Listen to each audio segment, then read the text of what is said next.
Welcome again. Thank you for having me. So, Attorney General, let's start with SNAP benefits. You joined other Attorney Generals in filing this lawsuits against the government to get this money for people who need food. But the President says there's only enough for half the money that's due in November, even though judges said he could, I believe the judges said he could fund more. So Yes. is half enough? Are the judges right? And do we know when people are going to get the money? So I was proud to lead a coalition of Democratic AGs across the country, over 22, and 3 governors who joined from 3 different states. I had a Republican AG that was unwilling to join us. And frankly, but for our lawsuit and this decision from the court, people wouldn't be getting their SNAP benefits soon. So we're proud of that work, of course. What the court made clear is that the Trump administration is required to tap into these SNAP reserve funds for the month of November to fund SNAP recipients.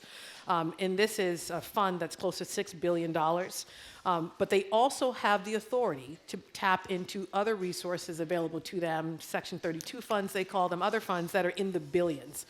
And what we saw instead was a response from Trump and the Trump administration and the USDA to partially fund these resources for the month of November.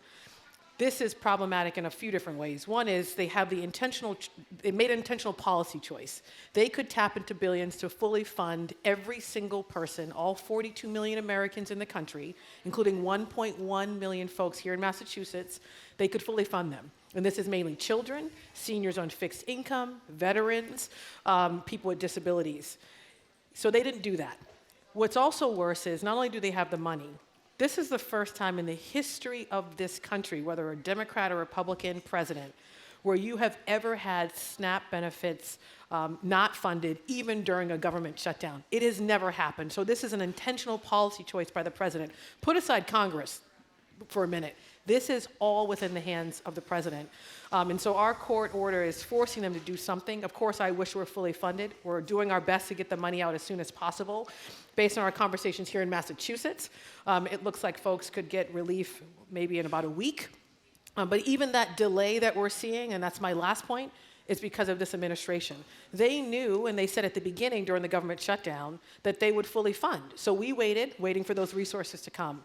A week before November 1st, they said, no, we're not doing it. So then, of course, we mobilized to file this lawsuit to get funds to our folks here in Massachusetts, and by extension, to folks all across this country. I have a couple of questions. I'm not as clear, needless to say, on the judge's decision as you are. I do know, I think it was McConnell, who identified that additional source of funding. The Agriculture Adjustment Act apparently has $23 billion from which they could take. My understanding is the judges in these cases said they had to fund it. If they have to fund it and there are other sources, are you going back to court to ask that the other 50% be mandated to be funded out of this, as one example, is $23 billion from the feds have? So what the court said is, yes, they have to fund the program. There was then a back and forth on whether or not, what to do with the SNAP reserve funds that are explicitly for SNAP. They said you must use those. And then there was a back and forth on whether or not they could use other resources. The judge did say you have the authority to take any resources, including Section 32 funds, to fully fund it. So now it's a policy choice where they're refusing. We're reviewing everything. My biggest thing is, yes, you can go back to court, but that will cause possibly additional delay. People need this money yesterday. They need it. The fund stopped on November 1st on Saturday. So there are people who tried to use their card. They have no funding. They need it now. Going back to court causes an additional delay. It's not off the table, but we're hoping that at least to get money out as soon as possible through these partial funds, push the administration to do more, and then if we have to go back to court, we will. One very quick, the judge, one of the, or both of the judges did order that they fully fund this, though. Is that not true? No, that's not true. They said, oh, they're just talking about the limited fund. Okay, one last question. If they're doing 50%, we know the governor came up with $4 million to help, I think, to the food banks and that sort of thing. She decided not to tap the $8.5 billion rainy day fund. Is that a decision you're comfortable with, or would you like her to come up with more money to attempt to fill as much of this 50% hole as she could in November? That's a question for the governor and the legislature. What would you recommend to her if she asked you? That's a question for them. What I'm saying is my job as Attorney General was to I'll be frank, get my ass in court, file that lawsuit, and get this Trump administration to do their job. Because let me be clear, right now this is a $240 million a month In Massachusetts gap. alone. Just Massachusetts alone is $240 million. And so I think what the governor and the State House are saying is, it's not sustainable, and we don't have those type of resources. And frankly, we shouldn't have to close this gap. This is on the Trump administration, and it is. And I think I want folks to understand that. People in these positions of elected authority have to be accountable to the people, just like I am, and that these folks are making intentional choices that are harming people. And right now, in the context of SNAP benefits, the president has the full authority to tap into whatever resources he possibly could, like he said on his social media channel, that he could to fully fund, and he's choosing not to. And we're going to keep pushing them, lifting up the harm that it's having with the hopes that they put more money into the pot. But I think for me right now, the practical impact is we need to get money out there quickly. We're approaching Thanksgiving and the holidays. We're approaching Veterans Day when even veterans are struggling. So if we can get them some money sooner than later, that would be good. One last thing about this, just to bring people up to speed on Trump on Truth Social, which you just mentioned, said in capital letters he'd be honored to fund this if the court showed him the way. So even if you're right, and obviously you are right, that the judge didn't mandate that they use funds beyond that $6 billion fund, they did show him a pathway, namely this additional $23 billion, That's right. and he has chosen That's exactly not to use right. that pathway. Okay, fine. One last thing before we get to the calls at 877-301-8970. RFK Jr.'s latest gambit is he's questioning the safety of a drug that has been declared perfectly safe for a quarter of a century, mifepristone, which obviously we know is critical in light of the Dobbs case. And there have been stories that both you and Governor Healy, what are we doing to address the possibility that RFK Jr. may take an extreme step and make it much more difficult for a woman to get mifepristone? So we're continuing to follow this as we have been from the very beginning. I'm really proud that I chair actually the committee on all things reproductive health care for all the AGs in the country. And so we have been following this issue for a long time. One is, of course, we're appropriate filing lawsuits to protect mifepristone, to also protect the FDA that went through a robust process. And theirs are very robust to not only demonstrate that mifepristone was safe, but that it was useful for certain purposes. And we were a part of protecting that very process and the credibility of the FDA. So that will continue. And also, speaking of the governor in this administration and the folks in the State House, coordinated effort to make sure folks here in Massachusetts had access as well. So we are continuing to be a part of a coalition to ensure not only that folks have access here, but also protecting providers and others that provide services and support for reproductive health care to other states, even with the latest passage of the SHIELD law and the updates there. So we'll keep doing our part, and we're evaluating everything coming from RFK and other parts of the administration. You didn't happen to see the Frontline piece on RFK Jr. last week, did you? No. If I may, and I think I speak for Marjorie, if you have time in your schedule, it's worth a watch. Michael Kirk did it with Frontline. Yeah, and but it you is really don't want to watch it on a Saturday night when you're trying to relax. Exactly. Well, I think we've seen a lot on RFK even Yeah. before that piece. Yes, that was indeed. quite disturbing, to say the least. Our number is 877-301-8970. The Attorney General is with us till the top of the hour. Jane from Concord, thank you very much for calling. Hello, Jane. Hi. Hi. It's my first time getting to speak with A.G. Campbell, Great. and I appreciate that. My question is a bit generic, but I have a personal twist too. I'm just curious, how does one get the AG's office interested in a civil type of crime? We obviously always worry about violent crimes, but if, in my case, there's someone who's trying to defraud an estate that affects my family, Okay. how would I get your office interested in that? So we have criminal authority, but we have significant civil authority. We do civil enforcement cases all the time, Jane, including in the context of consumer protection. So I'm going to have you stay on, because it sounds like yours is very specific. Martin from my team is here, and you'll stay on with him, share your details, your follow-up contact, and we'll follow up with you personally. So don't hang up, Jane. We'll get your Yes. contact info and Thank you, share Jane. it with the Attorney General's office. Jane, thank you for the call. You know, Attorney General, the President's talked about sending the National Guard into all sorts of places. They have been in Washington, D.C., obviously. Boston has been also on that list. How do you prepare for that, or what do you do about that? So we have been in contact with California, Illinois, Oregon, me personally with their AGs, as well as at the staff level, prepared for the possibility that the National Guard could be deployed here. And we are prepared if they were to come. Of course, I hope they don't, because the narrative they're suggesting is that they would come here to promote public safety, and we are doing just fine. If anything, what we're seeing in other communities across the country is they are eroding public safety and trust between law enforcement and community. In addition to that, they're perpetuating fear. And they're here and designed as we approach Veterans Day for emergency situations, a major flood, a major emergency in a state where we want to call on them and they're trained to respond. They're not necessarily trained to show up in, say, the city of Boston or even other gateway communities or other municipalities here in Massachusetts to promote public safety, to investigate crimes, to respond appropriately. Our state police are showing up, our local law enforcement is showing up. They already have a tough enough job with ICE roaming our communities. So if they were to come here, we'd be prepared, but we hope they don't. What does prepared mean, Attorney General? That means engaging with the National Guard who's here, the governor's office, the state legislature, law enforcement, every stakeholder you can think of, municipalities, municipal leadership, drafting paperwork. Anytime you file a lawsuit, it takes a lot of human capital and resources and work. And frankly, you have to be prepared beforehand, so we hope we never have to file anything. One last thing before we get back to the calls. A related note, as you know, California passed a law banning the wearing of masks by law enforcement people at every level, including the federal level.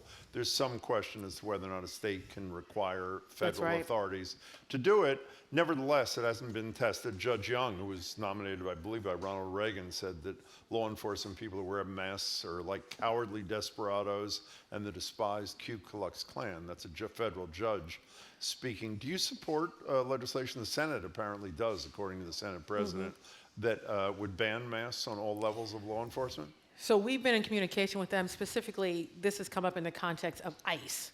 And we said this legislation is better done at the federal level. Why? Because, to your point, to be able to implement that against ICE officials, nearly impossible. And I don't mince my words there. And what I mean by that is our authority in holding ICE officials accountable is much more challenging than holding, say, our state police or local municipal leaders accountable, or local law enforcement, I should say, accountable. And we've seen that, even when we're looking and tracking how they're showing up in our communities, not just masked, but possible racial profiling, et cetera. We are tracking these cases with the hopes that maybe if there's something that we can hold them accountable for, we will, but very difficult. And why it's even more disappointing, to say the least, is if there's something in the context of local law enforcement, state police, I have more authority there. In the context of ICE, this would be your U.S. attorney, where you would say, hey, they are in our communities perpetuating fear, wearing masks, no transparency, no accountability. Our local law enforcement can't do that. You should be holding them accountable. That's the U.S. attorney's job. They're not doing that. And so it's just very difficult to enforce. And my thing is, we don't want to just be passing things for the sake of passing things. Will it have an impact in actually getting ICE not to wear masks? Very difficult, because you can't, the authority that we have to hold them accountable in their actions is also very limited, and we're seeing that. But the reality is, as I know you'd agree, neither the U.S. attorney nor the federal government is about to do what you'd like them to do. So are you 100% convinced that a state law would have no effect? And if you're not 100% convinced, why not do it and test it and see in the courts what they do? We can go back and forth. I think they're having that conversation now, and we could try to test things. But at the end of the day, Jim, as you know, you've gotten to know me over the years, I want to have an impact that people can feel in the immediate. And let me tell you, what we're dealing with now is not only a federal administration, U.S. Attorney's Office, and others that have authority to do something and aren't.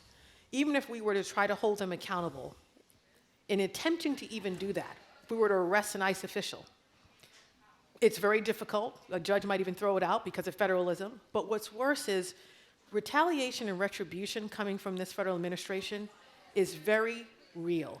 The governor has spoken about this in different settings and trying to even thank airport officials for doing their job while not being paid.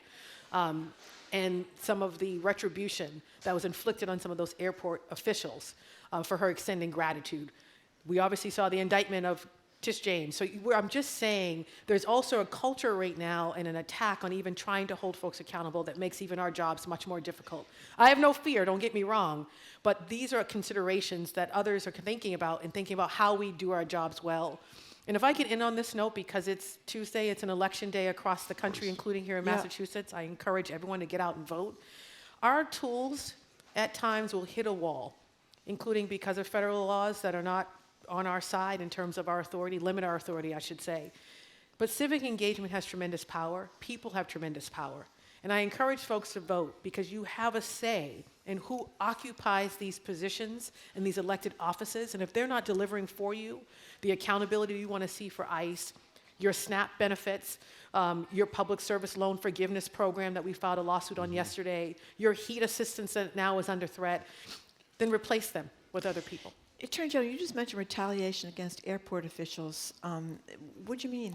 So, you know, you'll be on the governor will be on, I think, tomorrow, so you can ask her about this. She shared this at an event. It wasn't a public event, but she shared it, and I think it's worth lifting up because it resonated with me.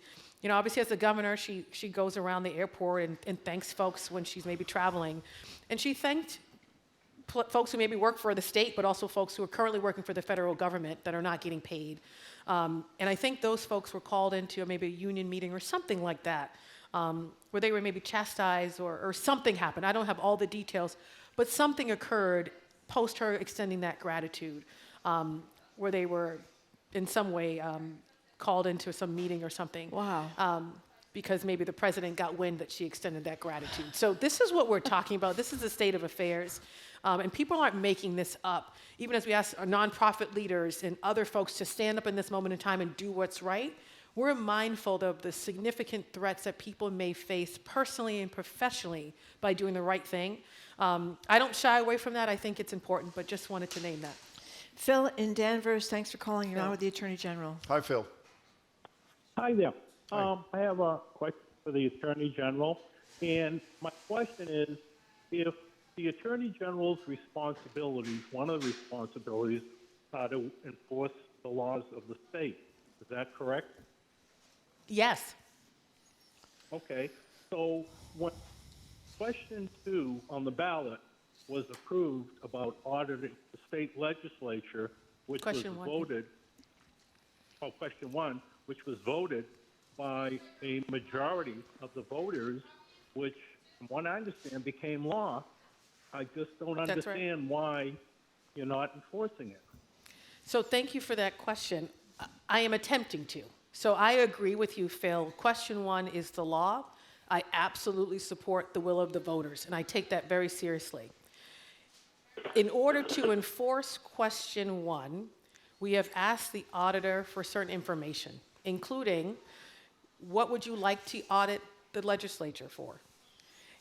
Because she has some authority to audit them for some things, and she does not constitutionally have some authority to audit them on other things. In addition to that, we asked, who do you want to sue? Because when you go into court, you have to sue somebody. Who? Who are you naming in the lawsuit? In addition to that, what is the relief or remedy you are seeking? I represent almost every state agency and state official in the Commonwealth as your Attorney General. We have not received responses to those questions. And I then am not able to go into court and then to bring no information to the court and the judges until she gives us that information. I know, Phil, that may not be what you want to hear, but I am with you. I absolutely agree. Question 1 is the law. I would love to be talking about something else and for this to be enforced constitutionally, because there are real constitutional limitations on what she can and can't do. And until she gives us that basic information, we can't proceed and go into court to actually enforce this law as deemed by the voters. Phil, thanks. Can I ask a follow-up to that? I think it was on our show a few weeks ago where Diana DiZoglio, the auditor, said, essentially, and she said it since in many places, if the Attorney General is not happy with my answers, why doesn't she just sue me? to get the answers. Well, you're making a face, but the more I think about this, as you acknowledge and Phil said, this is the law of the Commonwealth. And let's, for the moment, say you're 100% correct in your analysis of this. I am.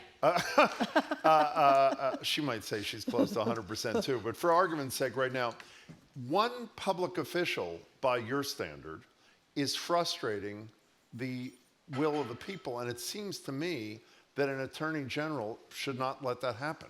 I mean, let's assume you're right for purposes of discussion, and the auditor never gives you what you consider to be necessary information to enforce the law. This is a one-year anniversary, obviously, That's right. Election Day. And I was fully supportive. So does that mean if she never gives you what we want, what you believe you need, that the law will never be enforced? That seems to be where we are. If the auditor doesn't give us what we need, she then holds herself back from being able to audit the legislature. This is not on us. But I voted for this. I don't care. I don't want to hear. I don't mean. You voted for the auditor to Correct. audit the legislature. Right. I'm with you on that. Yeah. She can only audit certain things of the legislature. Understood. And so the legislature is saying, you can't audit, say, A, B, and C, but you can maybe do C, D, and E. Mm-hmm. She needs to make it crystal clear to us, if she wants to sue them for not complying with her, what is it not only that you want, who do you want to Understood. sue? Because why? The courts will get involved because there are constitutional limitations. And this is what sucks, I will be clear. I'm with Phil. It's been a year. There are constitutional limitations. And what's so sad about our process here, about ballot questions generally, and I've been trying to hammer this, but it's hard, is when you actually approve a ballot question, and we just approved a record number of ballot Yeah. questions, at no point, and this is, I blame this on the founders, who are, I think, all men, God bless them all, at no point in our analysis to approve a ballot question that goes to our incredible voters is it determined if it's constitutional or not, which is ridiculous. You would want it to do that at the beginning, not at the end. Our process doesn't even allow for it. So then we get into this hiccup, which is at the end, we are then asking the constitutional question after the voters proceeded. And so that's actually something, a process we might want to evaluate changing, but that's the hiccup that Understood. voters have to understand. Just a simple, you didn't address, if the auditor continues to not give you information that you believe you must have to proceed in any fashion, it's conceivable that this law will never be enforced. That's a fair statement? And I put that on the auditor. But that is true, I put that on the auditor. and that is true. And that would be unfortunate because there's a pathway forward. Okay. And I want to just add one point. I mentioned earlier that I represent every constitutional office, the legislature at different times, like state agencies. That's one of my jobs as Attorney General of this state, is state representation. Every time someone's come to us and we get loads of lawsuits, there's a process to follow before we represent them and go into court.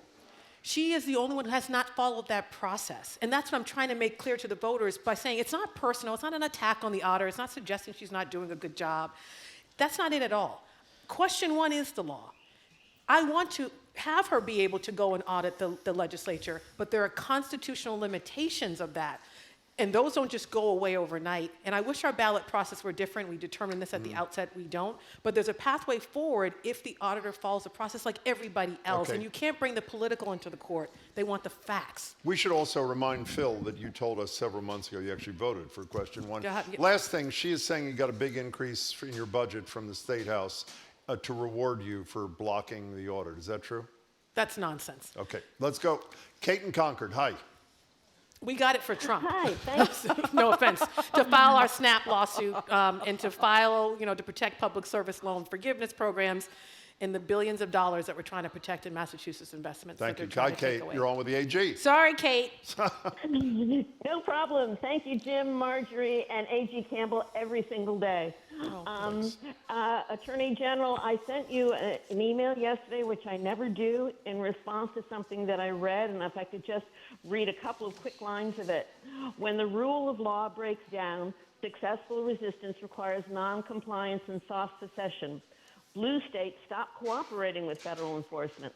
Sanctuary policies expand beyond immigration to include state-level protection for targeted individuals and organizations, interstate compacts that bypass federal authority, parallel systems that don't depend on federal cooperation, making it politically costly and operationally difficult for this administration to implement its agenda in states that refuse to participate.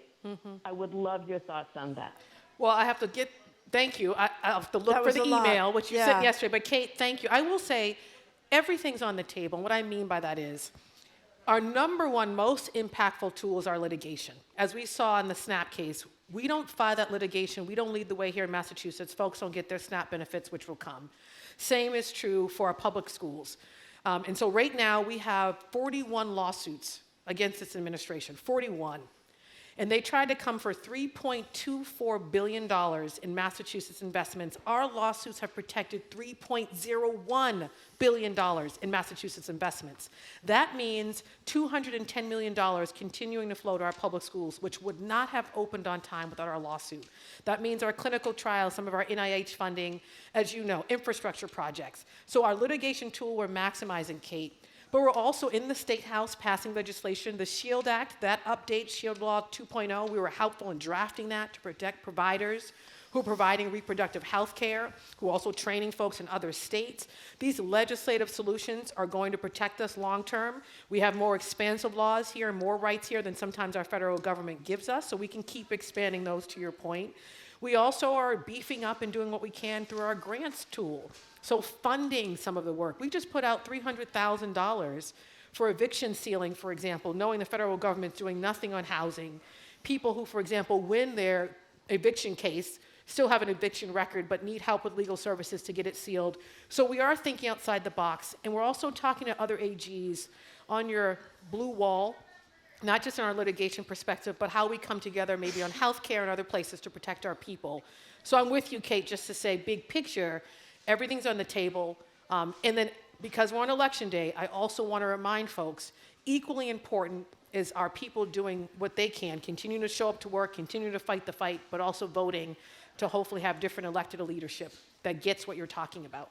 Kate, thank you much for your call. Attorney General, speaking of lawsuits, you spoke with our colleague Paris Olson on Rooted about this lawsuit you're filing against the Department of Justice, who wants new restrictions on federal funding supporting survivors of domestic violence. Well, what's that? Could you elaborate on that? So thank you for lifting this up. I was glad to be on Rooted, lifting up the fact that we get billions of dollars across the country for victim assistance. These are not only folks who have experienced family violence, domestic violence, assault. These are folks who experience even some more egregious crimes, part of connected to someone who's been murdered. So it's assistance to victims directly. It's assistance even with burial costs and other things. In addition to that, to nonprofits that serve folks. So maybe they need help in accessing an attorney. Maybe they need housing assistance. You think about domestic violence. The Trump administration has sought to take away billions across the country, millions here in Massachusetts. We filed 2 lawsuits that are still working our way through the courts, but we have been successful in protecting some of that funding. And I do that not just as Attorney General, I also do it as the board chair for our Massachusetts Office of Victim Assistance. So the direct service work is substantial. In addition to that, it's hundreds of nonprofits that we're also supporting that support victims. And we don't need folks not showing up to report crimes, for example. We want people to report crimes. Some of this also supports that work. So we'll keep fighting to protect it. Does this have to do with immigration? There is one particular lawsuit that we challenged the fact that they were trying to say can't go to folks who are immigrants or don't have proper paperwork. We said that's nonsense. If someone is in Massachusetts, I don't care what their status is. If they're assaulted outside the library, they deserve accountability and support while being in our great state. And so we push back on that to say they're human beings.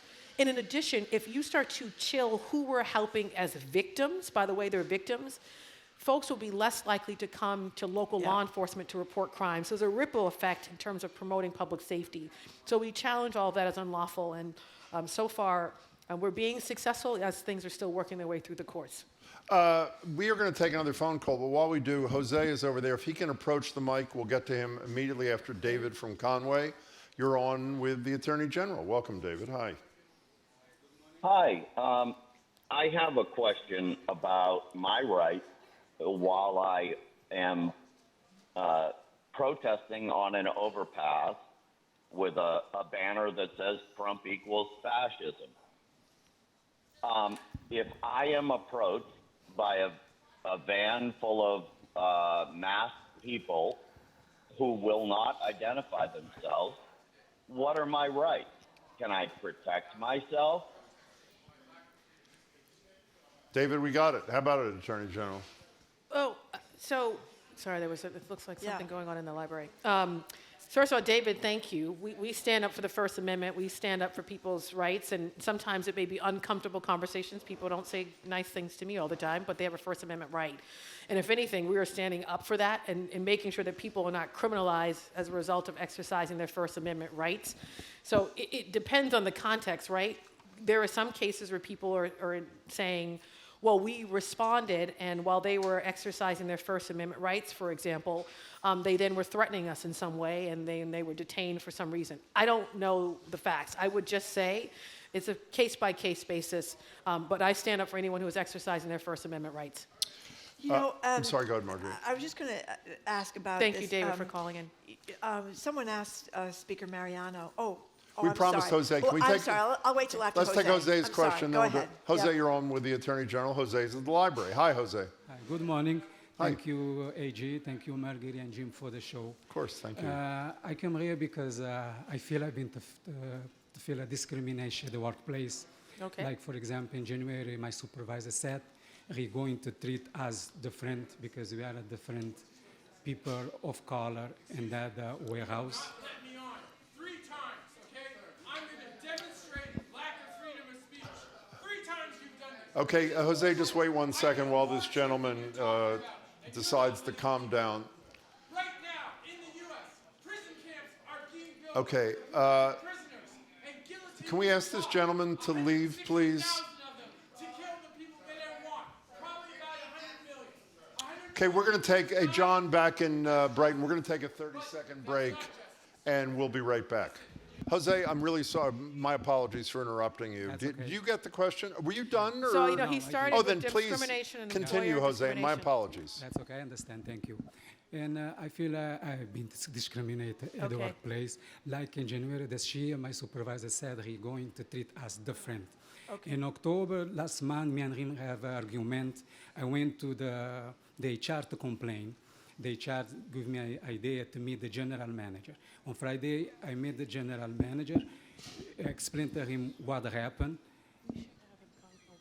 Can I make a I don't want him to suggestion, share. Jose, if I may? Only, and I don't want to speak for the Attorney General, but it sounds like your thing is so based on the facts of your individual case. The Attorney General is suggesting if you speak to her colleague Okay. and do the facts that she And and give her us your office phone will. number. Okay. Exactly. Is that okay, Okay. Jose? Yeah, Thank okay, you. thank you. Thank you for broaching Come the over issue. here. Don't go that And way. if you go right there, you'll Martin's get right here. attention. Thank you, Jose. for Thank you, Martin. Thank you for dealing with that. We appreciate it. You know, I just wanted to ask you, Attorney General, you were speaking before about all these ballot questions. Apparently, we got 40 initiative petitions this year in the ballot. Well, Renee Loth wrote a piece in the Globe basically saying that the surge in ballot questions is a reflection of people having written off the legislature. Speaker Mariano was asked about this mask thing with the ICE agents, and he said something like, this is not the year to talk about this. And I thought, well, if this isn't the year to talk about it, what is the year to talk about it? And even the Secretary of State, William Calvin, said in this Renee Loth piece, if you're looking for a cause for why there are all these initiative petitions, it's legislative inaction, no question about it. And of course, we have the least productive legislature in the country. So I know you have to work with the legislators, so you probably don't want to criticize them, but I think she's got a point. I mean, 40 initiative petitions, people feel as though they've only passed 10 bills in 2025. That's So, it? I have a different frame, but not to discount when Yeah. everyone can have their own perspective and frame. I actually, when we saw the record number of ballot initiatives, we saw that people were inspired to be civically engaged. And there's a whole range in which to be options to be civically engaged. You can vote, like vote today on election day. I tell folks, run for office. You don't like the person who's in the seat? Well, run. Replace them, right? You can do that too. Or, of course, through ballot initiatives, you can push different policy ideas, et cetera, make our elections more expansive. I see that all as a good thing. I also see it maybe in response to what's happening federally, people being just so disturbed by what's happening at the federal level, in the egregious posture of this administration to commit such unlawful actions or to try to dismantle the Constitution. So I see people wanting to be more engaged, and that's a good thing. For whatever reason that people are doing this, those are all personal, and I don't want to put a blanket response on all of them, but we welcome it because it shows us, at least with one metric, that people care and that they want to get civically engaged. Let's go to Diane in Waltham. Hello, Diane. You're on with Attorney General Andrea Joy Campbell. Hi there. Hi. Hi. Thank you for this opportunity. It's an honor to speak to you. Well, thank you, Diane. As the Attorney General of, you're welcome. As the Attorney General of Massachusetts, what do you plan to do to address the abuses and civil rights violations that the Disability Law Center reports are happening every day to people, human beings with severe mental illnesses, intellectual disabilities, cognitive and physical disabilities at Bridgewater State Hospital? So we've done a lot in this case, but I might ask Diane if you could stay on, because this could take a little time, and I know we don't have a lot of time. It's an honor to hear you. We work closely with the Disability Law Center, not just on Bridgewater, but a whole host of matters, including at times being in conversation on oversight, continued oversight once a settlement agreement has been reached to ensure that that settlement is actually implemented. So if you could stay on, can we follow up with you? Yes, please. Okay. I really would like that. That would be great. So stay on. Martin's going to get your contact, and we'll follow up through our Civil Rights Division, but also some other team members who are directly involved in this, but also some other matters affecting this particular population. Diane, thank you. Don't Thank go you for away, as calling the in. Attorney General said. Yeah. You know, Attorney General, we've talked to you a lot about the MBTA Communities Act. This was a law requiring zoning changes in, I think, 177 communities that abut a T-stop, that sort of thing.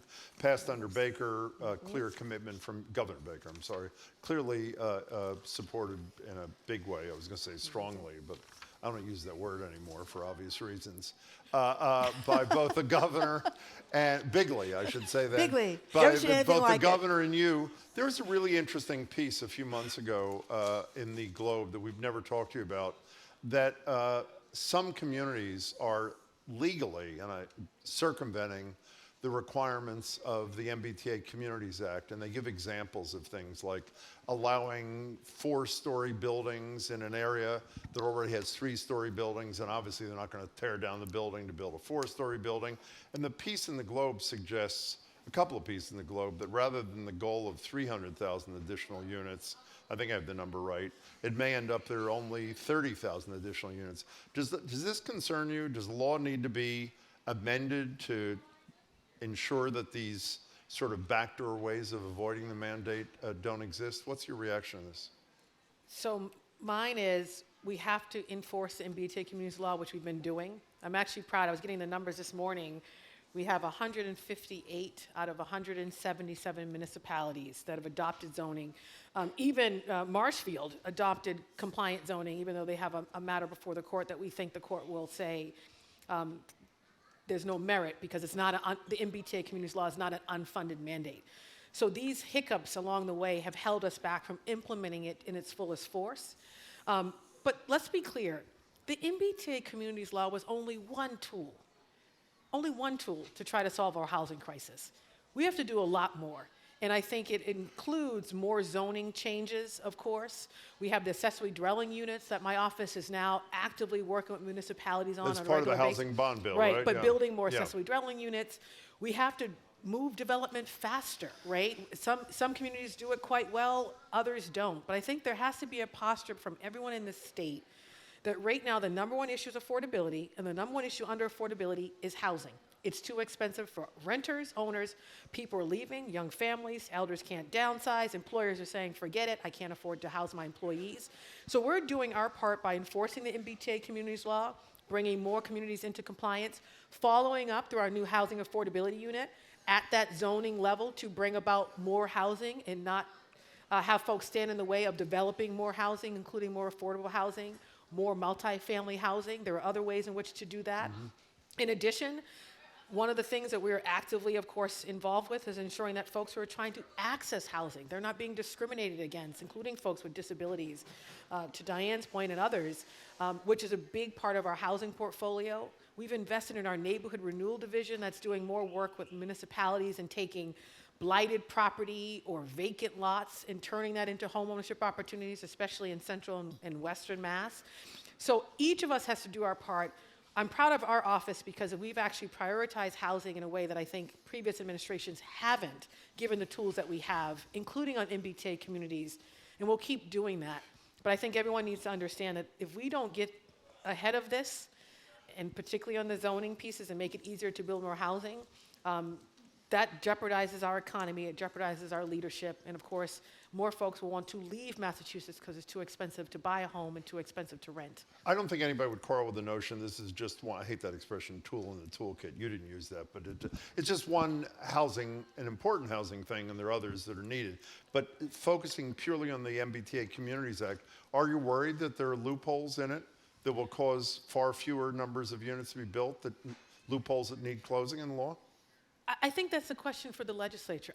I'm less concerned about the loopholes. I'm more concerned about towns right now enforcing the current law, which we've seen that wasn't necessarily the case until I and the team got involved. And we're seeing more towns come into compliance by passing compliant zoning plans. And then through our new housing affordability unit, we have the ability to go back to those towns, working with folks in the state legislature and the governor, to say to those communities, we need more family housing. We need more affordable housing. Talk about civic engagement. This is a place for residents in the municipalities. If you live there and say you're a renter trying to buy in the community in which you live, and you say to your local elected officials, hey, or planning boards, hey, I can't afford to live here. We need to build more housing. And we're seeing that happen in various municipalities where people are building more dense housing, more housing units. That's happening. It's anything, how can we model that? I was in Salem, they were lifting it up. I was in Somerville, they were lifting it up. So we just need more municipalities doing it faster than we have seen. You know, a number of you are reaching out to us and saying that why didn't we explain what was going on with the disturbance? And one texter said it sounded like you were shutting somebody down who wanted to speak. Just to clear the record, we explained at the beginning of every show with an elected official that one of the ways you can speak to the governor, the mayor, or the attorney general is to speak to our coworker, tell her, Zoe today, or him what you want to say, and we'll get you in line. That person did not do that. They didn't speak to our colleague. They went right to the mic and started speaking, which we do not allow from it. We have no idea what he wanted to talk about, so it's not shutting anybody down. He then went to the side of our studio and was in a loud voice saying that he wanted to be on, he was being shut down, et cetera. He wasn't shut down at all. He was disrespectful, and both to the show and our colleagues, and we don't allow that. It's that simple. May I just add something? I Yeah. just wanted to thank the security people who took care of the situation. I'm very grateful that they were here. I think the gentleman in question had some issues. Well, we don't know what he had, but we do know that we have no idea what he wanted to talk about. It had not at all to do with the content of what he wanted to speak about. Brian on the road, you're with the Attorney General. Hey. Yeah, good morning. I wanted to go back a couple of questions that I unfortunately think that the Attorney General sidestepped. The individual had asked what to do if you're being approached by unmarked yahoos and fatigue, and she spoke of First Amendment rights. She didn't speak about protecting yourself. You don't have to refer to her as she, by the way. You're talking to her, so just talk to her.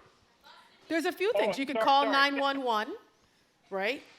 You could call 911. So in any context where you're exercising your First Amendment right and someone is approaching you, seeking to harm you, et cetera, you can call 911. You can look to bystanders around you and say, excuse me, I don't know this person. They're trying to harm me. Seek help that way. It's no different than any other context. I will say what has been the most disturbing, Brian, to me, and what keeps me up at night at times is when I get complaints from local law enforcement where they've gotten calls because it was an ICE official, for example, who's looking to wrestle someone maybe for their speech or something else, and doing it in a way that is so egregious and cruel, where we have limited tools at times to hold them accountable because their authority lies with the feds, and the feds are not holding them accountable. So I didn't mean to sidestep, Brian. I thank you for calling that in, but call the police. Go ahead, Brian, if you had a question. People who are trying to That's precisely what I mean, is that these people might just wrestle you down whether you're trying to exercise free speech or not. And at the moment when you feel that your life is in jeopardy, you know, you're not looking to find out what the feds are willing to do. You want to spare yourself. Right. And you don't have time to make a 911 phone call. So this would be true. So, Brian, let's take a step back. I'm taking my Attorney General hat off. I'm just being Andrea Joy Campbell. I'm walking down the street when I leave the library, for example, and someone is looking to harm me, or they look, whatever it is, I would do whatever I could. I would call and yell out, maybe to security in the library, or I would call the bystander and say, I don't know this person, they're trying to harm me. I would call 911. I would yell out for someone else to call 911. I would do everything we can in any situation to protect myself with the hopes that you don't get harmed. And because I'm a believer, I might also say a prayer too, to say, I hope I come out of whatever the hell this is. So Brian, we would do like any situation, call 911, yell out for help, encourage someone who's a bystander to help you, and do what we can. And then hopefully, law enforcement, first responders get there immediately to help you in that situation and go from there. Brian, thank you for your call. We appreciate it. 877-301-8970. We probably have time for one more, unless you've got something there, Marjorie, you want to do? No, the only thing I was going to ask you, when you mentioned before about eviction records being sealed, the stories that I've read about it say it's predominantly black women that get evicted, and talk about how this hurts their efforts to get new housing. That's right. So it predominantly affects not just black women, people of color, black people, black and brown. And so the legislature did a great thing. So this should be lifted up. They did do something here, which is now sealing the eviction records of folks and giving them a process which they go to the court to have their eviction records sealed, which then allow them to, of course, get an apartment or a home or other financial services and loans and things to build their wealth. Yeah. And why this is important is these are folks who went to court, for example, and their eviction was dismissed, or they won their case, but they still have an eviction record because it's opened as soon as the process is started. So later in the process, you might have your case dismissed, or you may win it, but yet you still have a record. So you have the ability now to go before a judge, an objective stakeholder, bring all the arguments, the facts, information, and have it sealed. What we saw, the gap is people need help in terms of legal services or legal attorneys to be able to access that process and do it well and get the information they need. So we put out a $300,000 grant to legal aid organizations to help folks navigate this process. And judges already are saying it's been a total success, because then once you have it off your record, it's a game changer in terms of you being able to access other loan products or other things that would help you build your wealth for you and your family. Well, Attorney General, thank you very much for Good to coming in see you. today. Thank We you. very much Thank you all for time. I having really me. appreciate Good it. to see you all.